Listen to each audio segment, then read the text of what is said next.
नमस्कार दोस्तों, मेरा नाम है अतुल गिरिया। मैं स्वागत करता हूं आपका आप ही के चैनल द इनक्रेडिबल गुरुकुल पर। दोस्तों, आज की इस वीडियो में हम आपसे बात करने वाले हैं सीटेट के मॉडल पेपर की। जी हां, हमने एचटेट के जो 3 मॉडल पेपर्स थे जो कि हमारे पास में राइट नाउ अवेलेबल थे 2021, 2020 और 2019, इनके हमने मॉडल पेपर अपने सॉल्व किए थे। साइकोलॉजी वाला पार्ट उसमें, वो सारी वीडियोज़ आपको नीचे हमारे पास डिस्क्रिप्शन में मिल जाएँगी, और या फिर अगर आप कहें तो मैं इन वीडियोज़ को यहाँ पर आपके आई बटन पे भी लिंक करवा देता हूँ। ठीक है?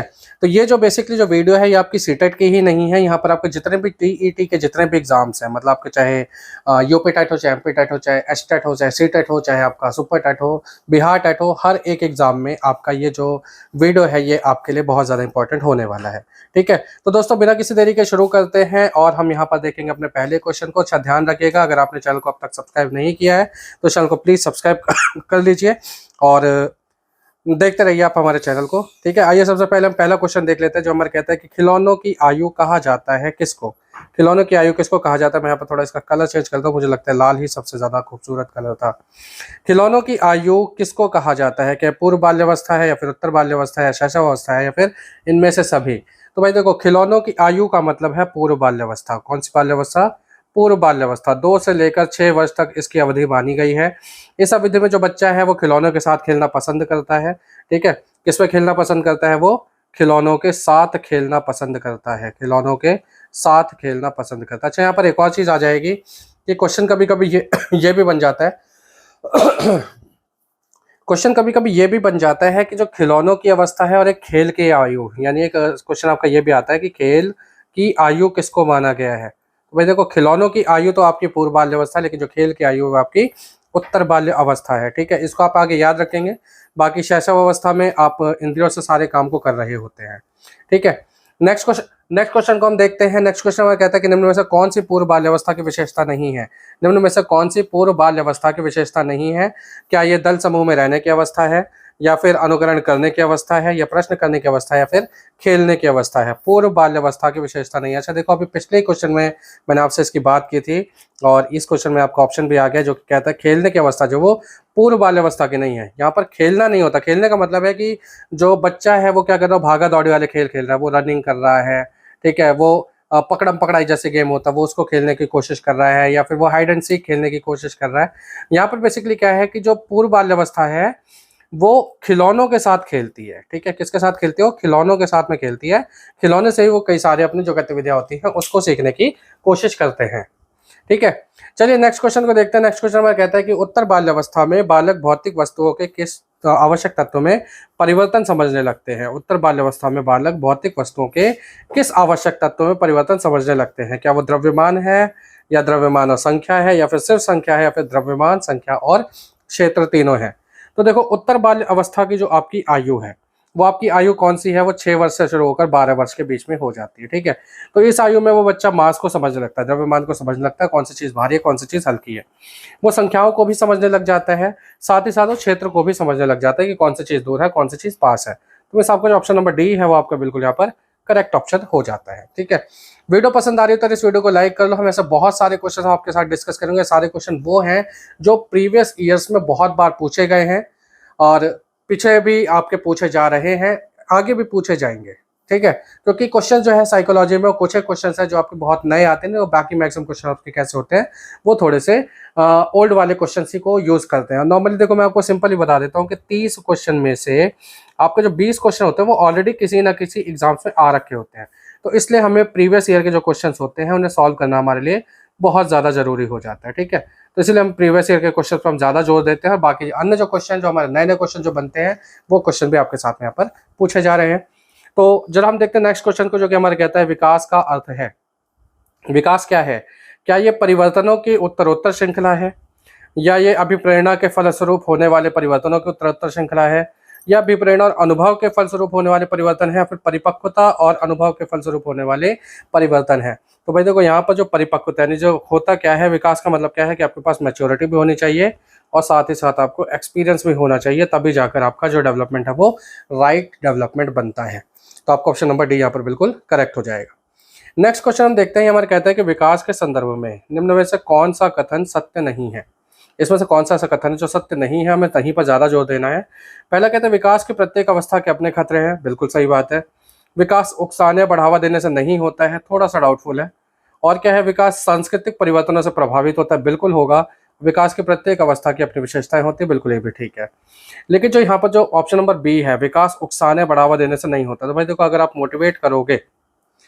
मोटिवेट करोगे किसी बच्चे को कि बेटा आप ना बहुत अच्छी रनिंग करते हो, आप क्या करो, आप रनिंग किया करो, ठीक है, आप रनिंग किया करो, या फिर वो उस बच्चे को हम किसी स्पोर्ट्स में डालने की कोशिश करते हैं, किस तरीके से, उसको मोटिवेट कर करके, कैसे करके, उसको मोटिवेट करके, यानी उसको बढ़ावा देने का, ठीक है, हम उसको उकसा रहे हैं, बढ़ावा दे रहे हैं, तो ऑब्वियस सी बात है कि अगर मोटिवेटेड होगा तो उसका तो डेवलपमेंट हो ही रहा है, ठीक है, उसका डेवलपमेंट हो ही रहा है। तो आपका यहाँ पर जो ऑप्शन नंबर बी है वो आपका बिल्कुल गलत कथन हो जाएगा, मीन्स इस क्वेश्चन के लिए राइट आंसर है, ठीक है। नेक्स्ट क्वेश्चन को हम देखते हैं। यह है, निम्न में से कौन सा विकासात्मक कार्य उत्तर बाल्यावस्था के उपयुक्त नहीं है। यहाँ पर भी नहीं कुछ पूछा जा रहा है, उत्तर बाल्यावस्था के उपयुक्त तो कौन सा विकासात्मक कार्य यहाँ पर नहीं है। पहला कह रहा है सामान्य खेलों के लिए आवश्यक शारीरिक कुशलताएं सीखना, भाई ये जरूरी है। पुरुषोचित या स्त्रीयोचित सामाजिक भूमिकाओं को प्राप्त करना, इसकी बात हम करेंगे। सी कहता है वैयक्तिक आत्मनिर्भरता प्राप्त करना, बिल्कुल ये भी ज़रूरी है कि हर कोई चाहता है कि जो बच्चा जो है वो अपने जो दैनिक काम है, दैनिक काम में क्या क्या चीज़ें आती हैं, जैसे सपोज करो उसे अपने कपड़े पहनने हैं, उसे खाना खाना है, ठीक है, वो सारी चीज़ें कैसे होती हैं वो बच्चा अपने आप कर पाए तो ज़्यादा ज़रूरी है। अपने हम उम्र बालकों के साथ रहना सीखना, ये भी बहुत ज़रूरी है, इससे बच्चा सामाजिकता सीखता है। लेकिन जो पुरुषोचित या स्त्रीयोचित जो सामाजिक भूमिकाओं को प्राप्त करना, अब इसमें कौन कौन सी चीज़ आती है। इसमें सपोज करो सबसे पहली चीज़ आती है विवाह, शादी करना। तो क्या शादी करना उत्तर बाल्यावस्था की अवस्था है? बिल्कुल नहीं है। तो इसलिए हमारा जो ऑप्शन नंबर बी है वो बिल्कुल राइट आंसर हो जाएगा इस क्वेश्चन के लिए। वीडियो पसंद आ रही तो यार इसको लाइक करते चलो दोस्तों, और अपने दोस्तों के साथ में शेयर भी कर लो ताकि वो भी इन चीज़ों को सीख पाए। अगला क्वेश्चन हमारा कहता है कि सामान्य परिपक्वन से पहले प्रशिक्षित करना प्राय है। मीन्स क्या है कि यहाँ पर बच्चा अभी मैच्योर नहीं हुआ है, यानी उसकी मैच्योरिटी अभी नहीं हुई है, वो उतना मैच्योर नहीं हुआ है, उसकी एज से पहले उसे बहुत सारी चीज़ सिखा दी जा रही हैं। तो क्या ये सामान्य कौशलों के निष्पादन के संदर्भ में बहुत लाभकारी होता है, या कुल मिलाकर हानिकारक होता है, दीर्घकालिक दृष्टि से लाभकारी होता है, लाभकारी हो या हानिकारक है, इस पर निर्भर करता है कि प्रशिक्षण में किस प्रकार की विधि का प्रयोग किया गया है। तो ये देखो, इसमें जो ऑप्शन नंबर डी है ये बड़ा है तो बेहतर है। अब देखो इसके पीछे एक वजह भी है, मैं आपको बहुत छोटी सी चीज़ बता देता हूँ कि चाहे हम बात करें चाइना की, या फिर हम बात करें आपसे जापान की, या फिर हम आपसे बात करें अमेरिका की, या हम आपसे बात करें ब्रिटेन की, ये सब वो कंट्रीज़ हैं जो ओलंपिक्स में बहुत अच्छा परफॉर्म करती हैं, ठीक है, ओलंपिक्स में बहुत अच्छा परफॉर्म करती हैं।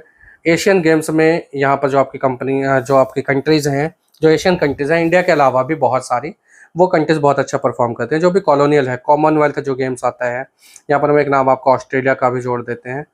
ये सब वो कंट्रीज़ हैं जो कि बहुत अच्छा गेम खेलती हैं, मीन्स इनके जो मेडल्स हैं, मेडल्स की टैली में यही 5 देश ऐसे हैं जो 1, 2, 3 के आसपास में कहीं पहुंच रहे होते हैं, ठीक है। तो इसके पीछे वजह क्या है कि ये लोग ना अपने बच्चों को, जैसे जैसे इनके बच्चे 4 साल के हो जाते हैं, या 3 साल के हो जाते हैं, या 5 साल के हो जाते हैं, तो उस एज से वो बच्चे को स्पोर्ट्स की ट्रेनिंग देना शुरू कर देते हैं, स्पोर्ट्स की हार्ड ट्रेनिंग देना शुरू कर देते हैं। और जब तक वो 5 साल का बच्चा करीब करीब 10 या 12 साल की वो ट्रेनिंग लेने के बाद में, जब वो 17-18 साल का जब पहुँचता है ना, तो वो अपने आप में परफेक्ट प्लेयर होता है, ठीक है। अब वो परफेक्ट प्लेयर क्या करेगा, ऑब्वियस सी बात है, वो हमारे जितने भी अनएक्सपीरियंस जो प्लेयर्स हैं, भाई हमारे यहाँ क्या होता है, बच्चे ने 12 साल से खेलना शुरू किया, तो अब इसके पास 6 साल का एक्सपीरियंस है, और यहाँ पर इस बच्चे के पास में 12 साल का एक्सपीरियंस, तो ऑब्वियस सी बात है कि गोल्ड मेडल किसका होने वाला है, उन्हीं का जिनकी प्रैक्टिस ज़्यादा है। तो यहाँ पर क्या होता है, यहाँ पर जो ट्रेनिंग्स होती है ना, वो बहुत ही अच्छे तरीके से दी जाती है, उन बच्चों के एज के अनुसार दी जाती है। लेकिन हमारे क्या होता है कि बच्चा भी छोटा है, अभी इसको कहीं भेजेंगे नहीं, तो ऐसे बहुत सारी चीज़ें होती हैं। तो क्या है, सामान्य परिपक्वन से पहले प्रशिक्षित तो कर रहे हो, लेकिन प्रशिक्षण किस तरीके का है उस पर डिपेंड करेगा कि फ़ायदा देने वाला है या फिर नुकसान देने वाला है। चलो नेक्स्ट क्वेश्चन को देखते हैं कि 5 वर्ष का राजू है, अपनी खिड़की के बाहर तूफान को देख रहा है, बिजली चमकती है और कड़कने की आवाज़ आती है, राजू शोर सुनकर उछलता है, बार बार यह घटना होती है, फिर कुछ देर शांति के पश्चात बिजली दोबारा कड़कती है, राजू बिजली की गर्जना सुनकर फिर उछलता है। मतलब क्या हो रहा है कि पहले तो उसने तूफान को देखा, बिजली चमकी, कड़कने की आवाज़, फिर वो उछला, लेकिन अब की बात जैसे ही बिजली कड़की वो उछल जाता है। तो राजू का उछलना सीखने के किस सिद्धांत का उदाहरण है? तो वही देखो यहाँ पर ऑप्शन में है शास्त्रीय अनुबंधन, क्रिया प्रसूत अनुबंधन, प्रयत्न और भूल, या फिर इनमें से कोई नहीं। तो यहाँ पर जो हमारा जो राइट आंसर वो हमारा शास्त्रीय अनुबंधन है। ये पावलोव साहब ने दिया था, ठीक है। पावलोव साहब ने ये प्रयोग किया था, किसके ऊपर किया था? कुत्ते के ऊपर पे किया था, ठीक है। और उन्होंने कुत्ते को भोजन देने से पहले एक बार घंटी बजाई थी, और धीरे धीरे करके जो कुत्ता जो था, जो अपनी लार टपकाता था खाना देखते ही, उसे इस तरीके से ट्रेन कर दिया कि जैसे ही घंटी बजती थी कुत्ते की लार टपकने लगती थी। तो मिस उसने क्या कहते हैं, उसे घंटी और लार के बीच में एक शास्त्रीय अनुबंधन कर दिया था। ये भी क्वेश्चन इसी का उदाहरण। तो आपका जो आंसर नंबर ए है वो आपका बिल्कुल करेक्ट है। अगला क्वेश्चन हमारा कहता है कि सकारात्मक दंड का निम्न में से कौन सा उदाहरण है? भाई देखो, यहाँ पर बात करना दंड भी है और वो सकारात्मक भी है। मतलब ऐसा दंड है जिससे उस बच्चे को नुकसान नहीं हो रहा है, लेकिन उसको जैसे हम कहते हैं ना कि उसकी इंसल्ट जरूर हो रही है थोड़ी सी, जिससे बच्चा मोटिवेट हो सके। ऑप्शन में है मित्रों के द्वारा उपहास, मित्रों के साथ समय बर्बाद करना, मीन में एक निकालना बंद करना, या फिर इनमें से सभी। मित्रों के साथ अगर समय बर्बाद कर रहा है तो मतलब इससे छात्र का क्या हो रहा है? नुकसान हो रहा है। तो मतलब आपका ऑप्शन गलत है। जब ये गलत है तो इनमें से सभी तो ऑब्वियस बात है गलत हो ही जाएगा। लेकिन जो मीन में एक निकालना बंद करना है, ये भी आपका गलत अप्रोच होता है उस बच्चे को कुछ सिखाने के लिए। तो आपका जो ऑप्शन नंबर ए है वो आपका बिल्कुल राइट हो जाएगा कि जब मित्र मजाक उड़ाएंगे उस बच्चे का, तो उस बच्चे को बुरा लगेगा और फिर वो ज़्यादा मेहनत करने की कोशिश करेगा। तो क्या है? ये सकारात्मक दंड का एक उदाहरण है। ठीक है, तो अगली क्वेश्चन की तरफ बढ़ते हैं। हमारा क्वेश्चन कहता है, अच्छा क्वेश्चन से बढ़ने से पहले आप इस चैनल को लाइक जरूर कर दीजिए दोस्तों, अगर आपने लाइक नहीं किया अभी तक तो, और चैनल को सब्सक्राइब जरूर कर लो, और बेल आइकन जो साथ में लगा है उसको दबा देना। ये क्वेश्चन आपका कहता है निम्न में से कौन सा कथन अभिप्रेरणा एक प्रक्रिया के संदर्भ में उपयुक्त नहीं है? पर क्वेश्चन क्या है? प्रक्रिया के संदर्भ में अभिप्रेरणा का कोई कथन है जो कि उपयुक्त नहीं है। कौन सा नहीं है? पहला कह रहे हैं व्यक्ति को लक्ष्य की ओर ले जाता है, यह व्यक्ति की शारीरिक आवश्यकताओं की संतुष्टि करता है, यह मनोवैज्ञानिक आकांक्षा को प्राप्त करने में सहायता करता है, यह व्यक्ति को अप्रिय स्थिति से दूर रखता है। प्रक्रिया की बात की जा रही है तो लक्ष्य की ओर तो ले जाएगा भाई, ठीक है। अभिप्रेरणा क्या करता है? लक्ष्य की ओर ले जाता है। मोटिवेशन क्या करती है? जो भी छात्र है, जो भी हमारा कैंडिडेट है, जो भी हमारा व्यक्ति है, उसको उसके टारगेट की ओर ओरिएंट कर देता है। शारीरिक आवश्यकताओं की संतुष्टि करता है, ऑब्वियस बात है। मोटिवेशन अगर रहेगी तो उसके फिजिकल जो भी नीड्स होंगी वो भी उसकी पूरी होती रहेंगी। और मनोवैज्ञानिक आकांक्षा को प्राप्त करने में सहायता करता है, लेकिन अप्रिय स्थिति से दूर रखना ये मोटिवेशन का काम नहीं है, उसके खुद के इमोशंस है, ठीक है। तो आपका जो ऑप्शन नंबर डी है वो आपका यहाँ पर बिल्कुल सही ऑप्शन है, क्योंकि इसने क्या पूछा था कि कौन सा उपयुक्त नहीं है। तो आपका ऑप्शन नंबर डी यहाँ पर सही हो जाता है। नेक्स्ट क्वेश्चन आपका कहता है कि किसी उद्दीपन के निरंतर दिए जाने से व्यवहार में होने वाला अस्थायी परिवर्तन क्या कहलाता है? कोई उद्दीपन है जिसको बार बार दिया जा रहा है, तो व्यवहार में जो अस्थायी परिवर्तन होगा वो क्या होगा? क्या वो अभ्यस्तता होगी, अधिगम होगा, अस्थायी अधिगम होगा, या फिर अभिप्रेरणा होगी? भाई देखो, बार बार आप अगर किसी चीज़ के लिए आप स्टिमुलस दे रहे हो तो मीन्स आप उस व्यक्ति को क्या कर रहे हो? आप उसको अभ्यस्त कर दे रहे हो, आप उसको हैबिट दे दे रहे हो उस चीज़ की, ठीक है। तो आप उसे हैबिचुअल बना रहे हो, तो अभी अभ्यस्तता जो है वहाँ पर आपका बिल्कुल राइट ऑप्शन हो जाता है। ये क्वेश्चन आपका रेट में आया हुआ था। ये क्वेश्चन आपका कहाँ पर आया था? रेट में आया हुआ था, ठीक है। तो इम्पॉर्टेंट क्वेश्चन है ये। क्वेश्चन हो सकता है कि आपको इस बार भी किसी ना किसी एग्जाम में देखने को मिल जाए। नेक्स्ट क्वेश्चन आपका कहता है कि विद्यार्थियों के अभिवृत्तियों में परिवर्तन के लिए निम्न में से किस विधि का प्रयोग अध्यापक को नहीं करना चाहिए? पहला कह रहा है यानी अभिवृत्तियों में परिवर्तन, यानी कि हम चाहते हैं कि विद्यार्थी का जो एटीट्यूड है वो बदले, तो उसके लिए क्या? दबाव से किसी बात या विचार के लिए राजी करना, किसी विचार को दोहराना या दृढ़तापूर्वक व्यवहार करना, किसी प्रशंसनीय व्यक्ति के द्वारा समर्थन और स्वीकृति, या फिर संदेश के साथ साहचर्य स्थापित करना, ठीक है। यहाँ पर जो हमारा जो राइट आंसर क्या हो जाएगा? वो हो जाएगा दबाव से किसी बात या विचार के लिए राजी करना। भाई आप उसे दबाव नहीं दे सकते अगर आप चाहते हो कि उसका एटीट्यूड चेंज हो।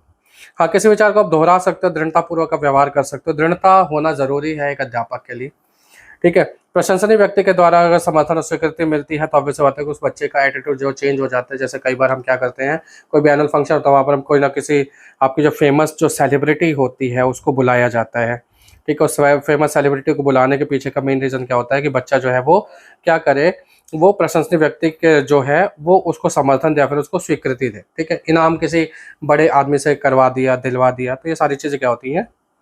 आपका इसी का पार्ट है। संदेश के साथ साहचर्य स्थापित करना, ये भी आपका बिल्कुल राइट ऑप्शन है। मिस आपका यहाँ पर जो गलत कौन सा है, नहीं जो नहीं जो है वो आपका ऑप्शन नंबर ए है, ये आपका इस क्वेश्चन के लिए सही ऑप्शन होने वाला है। नेक्स्ट क्वेश्चन आपका कहता है कि उपलब्धि अभिप्रेरक के संबंध में निम्न में से कौन सा कथन सही है?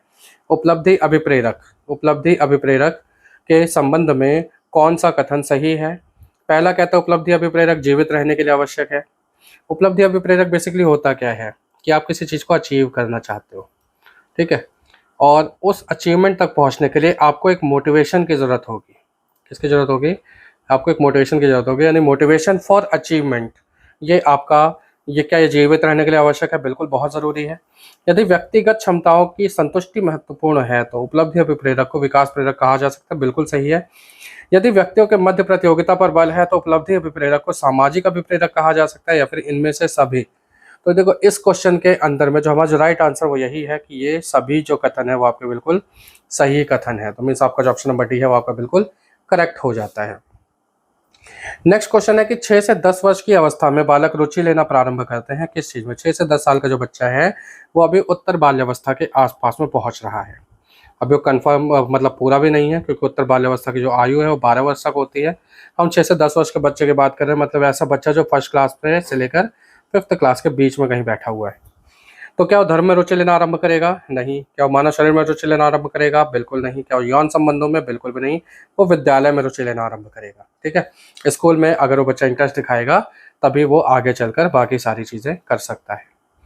अगला क्वेश्चन कहता है कि कौन सा सिद्धांत व्यक्त करता है कि मानव मस्तिष्क एक बर्फ की बड़ी चट्टान के समान है जो कि अधिकांशतः छिपी रहती है, उसमें चेतन के 3 स्तर है। इस क्वेश्चन को सॉल्व करने का सबसे जो आसान तरीका है वो है सिगमंड फ्राइड। यहाँ पर जो वर्ड आ गया चेतन, चेतन और अचेतन की जो बात है वो सिगमंड फ्राइड ने की थी। किसने की थी? सिगमंड फ्राइड ने की थी। अब सिगमंड फ्राइड ने जो बात की थी, तो उस बात को कहाँ पर किया था? उन्होंने किया था मनोविश्लेषणात्मक सिद्धांत में, यानी साइको एनालिटिकल जो थ्योरी थी उसके अंदर यहाँ पर बात की गई थी। उन्होंने बताया था कि जो चेतन अवस्था है उसके 3 स्तर होते हैं। पहला स्तर है आपका इदम, दूसरा है अहम, और तीसरा है परा अहम। इदम, अहम, परा अहम, इसको इंग्लिश में इड, ईगो और सुपर ईगो के नाम से जानते हैं। ठीक है। अगला क्वेश्चन को देखते हैं। कहता है कि कुछ लोगों का कहना है कि जब बालक को गुस्सा आता है तो खेलने के लिए चले जाते हैं। जब बालकों को गुस्सा आता है तो खेलने के लिए चले जाते हैं, जब तक कि पहले से अच्छा महसूस नहीं करते। तो उनके व्यवहार में निम्न में से कौन सा प्रतिरक्षा तंत्र प्रतिलक्षित होता है? यहाँ प्रतिरक्षा तंत्र की बात की जा रही है। यहाँ पर पहला ऑप्शन दिया गया प्रक्षेपण, दूसरा दिया विस्थापन, तीसरा प्रतिक्रिया निर्माण और चौथा है उदात्तीकरण। तो यहाँ पर देखो हो क्या रहा है कि बच्चे को किसी एक पर्टिकुलर चीज़ की वजह से उसके अंदर जो इमोशंस थे वो आए, और उसने उन इमोशंस को किसी दूसरे काम पे धकेल दिया। क्या किया उसने? किसी दूसरे काम पर उसको धकेल दिया। मीन्स वहाँ पर वो खेलने में उसने उन इमोशंस को लगा दिया। तो मीन्स उसने क्या किया कि उसने इसको डिस्प्लेस कर दिया, इसको विस्थापित कर दिया। तो आपका जो ऑप्शन नंबर बी है वो आपका बिल्कुल सही हो जाता है। बाकी अगर आप चाहते हो कि इमोशंस किस तरीके से काम करते हैं या फिर ये कौन कौन से टाइप्स होते हैं, तो उसके लिए आप मुझे नीचे कमेंट कर दीजिए। अगर आप चाहते हैं कि आपको इसकी एक डिटेल्ड वीडियो मिल जाए, तो वहाँ पर मैं आपको इसको पूरा डिटेल में बता दूंगा कि ये भी बता दूंगा प्रतिक्रिया निर्माण क्या होता है, उदात्तीकरण क्या होता है, प्रक्षेपण क्या होता है। अब देखो, मैं इतनी मेहनत कर रहा हूँ तो थोड़ी सी मेहनत आपको भी करनी पड़ेगी कमेंट करके। तो मैं आपको वादा करता हूँ कि आपको जो वीडियो है वो आपको एक अलग से मिल जाएगी। ठीक है। अगले क्वेश्चन को हम देखते हैं। कहते हैं कि समायोजन से तात्पर्य क्या है? स्वयं का विभिन्न परिस्थितियों में अनुकूलन करना है ताकि संतुष्ट किया जाएगा किसको? समायोजन से क्या तात्पर्य है कि स्वयं का विभिन्न परिस्थितियों में अनुकूलन करना है ताकि संतुष्ट किया जा सके। क्या दूसरों को, या प्रेरकों को, या उद्देश्यों को, या फिर आवश्यकताओं को? तो इसका जो राइट आंसर है वो आपका होने वाला है आवश्यकताओं को। किसको? आवश्यकताओं को। कोई भी व्यक्ति जो है वो एकोमोडेट क्यों करता है, वो समायोजित क्यों होगा? क्योंकि उसकी अपनी खुद की कुछ नीड्स हैं। उन नीड्स को पाने के लिए, उनको सेटिस्फाई करने के लिए वो समायोजन की जो आपका जो प्रक्रिया है उसको अपनाता है। तो आपका राइट आंसर आपका डी होगा। बाकी की सारी चीज़ें आपके यहाँ पर गलत है।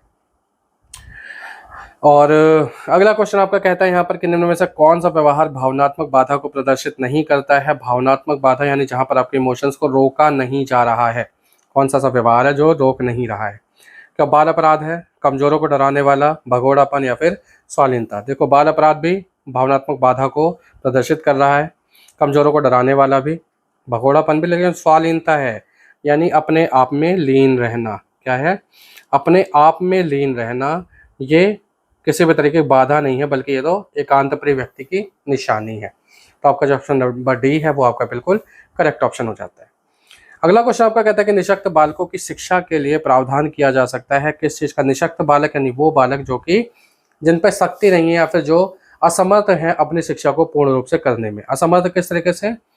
धन से, या फिर उनका विद्यालय उनके घर से बहुत ज़्यादा दूर है, या फिर कोई और भी रीज़न हो सकते हैं। कई बार क्या होता है कि उनके जाति के कारण भी वो लोग पीछे रह जाते हैं। तो किस चीज़ से हम इसे दूर कर सकते हैं? क्या समावेशित शिक्षा के द्वारा है या फिर मुख्य धारा में डालकर समाकलन द्वारा है? इनमें से कोई नहीं। तो इनके लिए जो भारत सरकार ने जो अधिनियम जो चालू किया, जो शिक्षा का अधिकार जो इन्होंने बनाया था, तो उसमें आपकी समावेशित शिक्षा जो है वो आपका यहाँ पर बिल्कुल राइट ऑप्शन होने वाला है। समावेशित शिक्षा में ही निःशक्त बालकों की शिक्षा के लिए प्रावधान किया गया है। अगला क्वेश्चन आपका कह रहा है कि निम्न में से कौन सी मानसिक मंदता की विशेषता नहीं है? मानसिक मंदता की विशेषता कौन सी नहीं है? क्या बुद्धिलब्धि का 25 से 70 के मध्य होना, धीमी गति से सीखना, दैनिक जीवन की क्रियाओं को ना कर पाना, वातावरण के साथ अनुकूलन में कठिनाई, या अंतर्वैयक्तिक संबंधों का कमजोर होना? पहला, दूसरा, तीसरा ऑप्शन बिल्कुल ठीक है, लेकिन क्वेश्चन ने क्या पूछा? नहीं है, मीन्स आपको चौथा ऑप्शन है अंतर्वैयक्तिक संबंधों का कमजोर होना। ये जरूरी नहीं कि मानसिक मंदता की निशानी हो। इंटर रिलेशंस, अगर यहाँ पर इंट्रा होती, यहाँ पर एक जो वर्ड आ जाता, अगर वो अंतरावैयक्तिक हो जाता, कैसा हो जाता? वो अंतरावैयक्तिक हो जाता, तो हम कह सकते थे कि हाँ, ये मानसिक मंदता की निशानी है कि आप अपने आप से अपने संबंध को नहीं बना पा रहे हो। लेकिन क्या है, ये अंतर्वैयक्तिक है, तो मीन्स आपकी मानसिक मंदता की विशेषता नहीं है ये। ठीक है, तो आपका ऑप्शन नंबर डी आपके यहाँ पर बिल्कुल राइट है। नेक्स्ट क्वेश्चन आपका कहता है कि विद्यार्थियों के अच्छे मानसिक स्वास्थ्य को बनाए रखने के लिए निम्न में से कौन सा तरीका अधिक महत्वपूर्ण है? अच्छा मानसिक स्वास्थ्य बनाना चाहते हैं आप, क्या सह शैक्षिक क्रियाओं का प्रावधान, या अभिव्यक्ति की स्वतंत्रता, या रुचियों की भिन्नता, अध्यापक की भूमिका, विद्यालय वातावरण? तो देखो, मानसिक स्वास्थ्य को अगर आप बनाना चाह रहे हो, विद्यार्थी है, तो ऑब्वियस बात है यहाँ पर बात किसकी करेंगे? हम स्कूल की बात करने वाले हैं, और स्कूल के अंदर में कैसा इन्वायरमेंट होने वाला है और टीचर की क्या भूमिका है, वो ज़्यादा डिपेंड करेगी। मीन्स आपका जो ऑप्शन नंबर डी है वो आपका बिल्कुल करेक्ट हो जाएगा। कमजोर वर्ग के बालक से क्या तात्पर्य है? कमजोर वर्ग का बालक वो बालक होता है जिसको गवर्नमेंट मानती है कि वो कमजोर है। ठीक है, यानी क्या ऐसे अभिभावकों के बालक जिनके वार्षिक आय कम है? नहीं, कम का कोई डेफिनेशन नहीं है। क्या ऐसे बालक जो वंचित वर्ग में आते हैं? ये भी आपका राइट आंसर नहीं है। ऐसे अभिभावकों के बालक से गरीबी रेखा से नीचे की सीमा में आते? नहीं, वो भी नहीं है। यहाँ पर कौन है कि ऐसे अभिभावकों के बालक जो सरकार द्वारा निर्धारित न्यूनतम सीमा की वार्षिक आय की सीमा से नीचे के वर्ग में आते हैं, मतलब वो लोग जिनको सरकार मानती है कि कमजोर हैं, वही आपके कमजोर वर्ग के बालक होंगे। तो मीन्स आपका जो ऑप्शन नंबर डी है वो आपका बिल्कुल करेक्ट हो जाएगा। नेक्स्ट क्वेश्चन आपका कहता है कि शिक्षा का अधिकार अधिनियम 2009 में निर्दिष्ट किया गया है कि कक्षा, ये 6 नहीं है, यहाँ पर कक्षा 1 है, कक्षा 1 से कक्षा 5 तक यदि प्रवेश दिए गए विद्यार्थियों की संख्या 200 से अधिक है तो विद्यार्थी अध्यापक आवश्यक अनुपात कितना होगा? देखिए, नॉर्मल जो इनका अनुपात है वो 1:35 है, लेकिन जैसे ही बच्चे 200 से ज़्यादा हो जाते हैं तो ये जो अनुपात हो जाता है ये 1:40 का हो जाएगा। मीन्स आपका जो 40 है वो आपका बिल्कुल राइट ऑप्शन होने वाला है। अगला क्वेश्चन कहता है कि क्रियात्मक अनुसंधान के संबंध में इनमें से कौन सा कथन सही नहीं है? क्रियात्मक अनुसंधान यानी एक्शन रिसर्च की यहाँ पर बात की जा रही है। क्या अध्यापकों और शिक्षा व्यवसाय से जुड़े लोगों के द्वारा किया जाता है, या किसी विशिष्ट समस्या के समाधान के लिए किया जाता है, व्यापक स्तर पर निर्णय लेने के लिए सूचना संकलन का कार्य इसमें किया जाता है, या फिर स्थानीय स्तर पर रोजमर्रा की समस्याओं के समाधान के लिए क्रियात्मक अनुसंधान किया जाता है? देखिए, जब भी कभी हम बात करते हैं व्यापक स्तर की, तो वहाँ पर हमें सर्वे करने होते हैं। क्या करने होता है? सर्वे करने। तो वहाँ पर एक्शन रिसर्च का कोई भी काम नहीं है। ठीक है, तो सर्वे के लिए एक्शन रिसर्च का कोई काम नहीं है। मीन्स आपका जो ये वाला ऑप्शन है यही आपका ऑप्शन बिल्कुल राइट ऑप्शन हो जाएगा। मीन्स आपका आंसर नंबर सी यहाँ पर बिल्कुल करेक्ट होगा। नेक्स्ट क्वेश्चन कहता है कि निम्न में से कौन सा कथन है जो शिक्षण के बारे में सत्य नहीं है? क्या शिक्षण में सुधार किया जा सकता है? यह सत्य है। शिक्षण औपचारिक और अनौपचारिक है? यह भी सत्य है। शिक्षण विज्ञान के साथ साथ कला भी है? यह भी सत्य है। क्या शिक्षण अनुदेशन है? अनुदेशन, ये अनुवेशन भी नहीं है, अनुदेशन है। ये थोड़ी सी हमारी टाइपिंग में मिस्टेक हो गई है। अनुदेशन का मतलब होता है इंस्ट्रक्शन देना। क्या होता है? इंस्ट्रक्शन देना। तो क्या एजुकेशन का मतलब यह है कि सिर्फ इंस्ट्रक्शन देना है? नहीं, ये आपका गलत ऑप्शन हो जाएगा। मीन्स यही आपका यहाँ पर राइट आंसर होने वाला है। अगला क्वेश्चन कहता है कि राष्ट्रीय पाठ्यचर्या रूपरेखा 2005 में गुणवत्ता आयाम यानी क्वालिटी एस्पेक्ट की बात कर रहा है, शीर्ष के अंतर्गत अधिक महत्व किसको दिया गया है? क्या भौतिक संसाधनों को दिया है, या शिक्षित और अभिप्रेरित अध्यापकों को दिया है, या बालकों के लिए ज्ञान के संदर्भ में संचलित अनुभवों को, या बालकों के लिए संरचित अनुभव और पाठ्यक्रम सुधार को यहाँ पर बात की जा रही है? तो देखो, यहाँ पर जो आपको जो राइट आंसर आपका डी है, बालकों के लिए संरचित अनुभव और पाठ्यक्रम सुधार को ही यहाँ पर इस रूपरेखा में अधिक महत्व दिया जा रहा है। ठीक है, बाकी पूरा क्या है, एनसीएफ 2005 अगर आप चाहते हो इसके लिए आपको एक डिटेल वीडियो मिले तो नीचे कमेंट कर देना। कमेंट करना आपके लिए बहुत ज़्यादा ज़रूरी है अगर आप इसकी डिटेल्ड वीडियो चाहते हैं तो। ये क्वेश्चन आपका कह रहा है सेम उसी 2005 का आंसर 2005 का इनमें से किस परीक्षा संबंधी सुधारों को सुझाया गया है। तो यहाँ पर मैं आपको सिंपल ही बताता हूँ, जो कक्षा 10 की परीक्षा ऐच्छिक होनी चाहिए यानी ऑप्शनल होनी चाहिए, ये इमरजेंसी यानी क्या कहते हैं इसे एसेंशियल ना किया जाए, इसको भी नॉर्मल ही देखा जाए, तो ये आपका सुझाया गया ये वाला सुझाव आपका एनसीएफ 2005 के अंदर में। तो मीन्स आपका जो यही वाला ऑप्शन है आपको बिल्कुल राइट ऑप्शन हो जाएगा। बाकी के तीनों जो हैं वो आपके एनसीएफ 2005 पे नहीं है। ठीक है, अगले क्वेश्चन को कहते हैं कि दबाव को कम करने और परीक्षाओं में सफलता के लिए क्या आवश्यक है। क्या कम अवधि की परीक्षाओं में अंतरण होना चाहिए, विद्यालय शिक्षा की विभिन्न चरणों में परीक्षाओं का आयोजन होना चाहिए, वार्षिक और अर्धवार्षिक परीक्षाएं होनी चाहिए, विभिन्न प्रवेश परीक्षाओं के लिए विभिन्न एजेंसियों की स्थापना। तो यहाँ पर सबसे ज़्यादा सफलता के लिए जो जरूरी है वो है कि कम अवधि की परीक्षाओं में अंतरण होना चाहिए। मीन्स यहाँ पर हम क्या कर सकते हैं, हम यहाँ पर यूनिट टेस्ट को, जो कि हमारा इंट्रोड्यूस्ड है ऑलरेडी, हमें यूनिट टेस्ट लेने चाहिए और इन्हीं यूनिट टेस्ट के बेस पर हम उसके सिलेबस को हम बांट सकते हैं अलग अलग।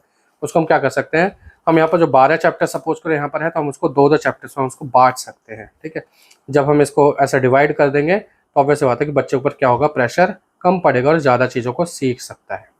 ठीक है, अगले क्वेश्चन को देखते हैं। ये हमारे कहते हैं कि मूल्यांकन का क्या उद्देश्य है, यानी जो इवैल्यूएशन किया जाता है इसके पीछे क्या रीज़न होते हैं। क्या बालकों को धीमी गति से सीखने और प्रतिभाशाली बालकों के रूप में लेबल करना, नहीं, लेबल करना कभी भी मूल्यांकन का उद्देश्य नहीं है। जिन बालकों को उपचारात्मक शिक्षा की आवश्यकता है उनकी पहचान करना, क्या ये आपका राइट आंसर होने वाला है। या फिर अधिगम की कठिनाइयों और समस्याओं वाले क्षेत्रों का पता लगाना आपका सही होने वाला है। या फिर उत्पादक जीवन जीने के लिए शिक्षा किस सीमा तक तैयार कर पाई है का पुष्टि पोषण प्रदान करना। देखो बाकी जो दोनों है ना वो इसके सिर्फ और सिर्फ एक इसके साइड बेनिफिट्स हैं। ठीक है, लेकिन जो इसका सबसे बड़ा जो रीज़न है वो ये है कि बच्चा प्रोडक्टिव जीवन जी रहा है, यानी बच्चा देश के लिए कुछ कर पा रहा है, उसके लिए शिक्षा जो है वो किस लेवल तक तैयार की गई है या उस बच्चे को किस लेवल तक उस तैयार कर पाई है, ये देखना, इसको फीडबैक देना, ये इसका सबसे मेन उद्देश्य होता है। तो चलिए आज का हमारा आखिरी क्वेश्चन क्या कहता है कि प्राथमिक विद्यालयों के बालकों के लिए निम्न में से किसे बेहतर मानते हैं। क्या वीडियो अनुरूपण या प्रदर्शन या स्वयं के द्वारा किया गया अनुभव या फिर इनमें से सभी। प्राथमिक विद्यालय के बच्चों के लिए क्या होगा सबसे ज़्यादा ज़रूरी कि बच्चा सारी जितने भी एक्सपीरियंस है वो स्वयं ले। कैसा ले, वो स्वयं ले। वीडियो अनुरूपण फ़ायदा दे सकता है लेकिन बेहतर कौन सा है, स्वयं के द्वारा किया गया अनुभव ही सबसे ज़्यादा बेहतर माना जाएगा। ठीक है, तो चलिए ये आज का हमारा लास्ट क्वेश्चन था। ये वीडियो आपको कैसे लगी नीचे कमेंट सेक्शन में बता दीजिएगा। अगर आपको वीडियो अच्छी लगी होगी तो आप इसको लाइक कर दीजिएगा, शेयर कर दीजिएगा, सब्सक्राइब कर लीजिएगा हमारे चैनल को। हम आपसे मिलेंगे अगली वीडियो में नए क्वेश्चंस के साथ में, और तब तक के लिए आप तैयारी करते रहिए। आप बढ़िया तरीके से आप तैयारी करेंगे तो इसका आपको रिजल्ट भी मिलेगा, और मेहनत जो है ना आप लगातार करते रहिए। ठीक है, अच्छे अच्छे किताबें पढ़िए, अच्छा अच्छा खाना खाइए। तो चलिए हम आपसे मिलते हैं नेक्स्ट वीडियो में, तब तक के लिए जय हिंद, वंदे मातरम।